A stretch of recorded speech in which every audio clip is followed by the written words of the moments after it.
সম্মানিত দর্শক মণ্ডলী, আপনাদের পক্ষ থেকে একটি অতীব গুরুত্বপূর্ণ জিজ্ঞাসা, আর তা হচ্ছে হিন্দুদের মন্দির ভাঙা যাবে কি না। হিন্দুরা যেসব মূর্তির পূজা করে তাদের এই মূর্তি ভেঙে ফেলা যাবে কি না। সম্মানিত দর্শক মণ্ডলী, কথাটি অতীব গুরুত্বপূর্ণ।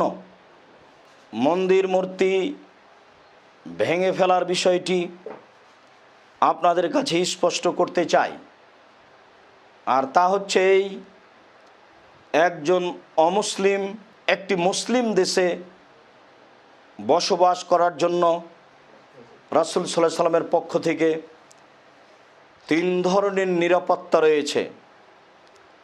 তার একটি হচ্ছে মুআহাদ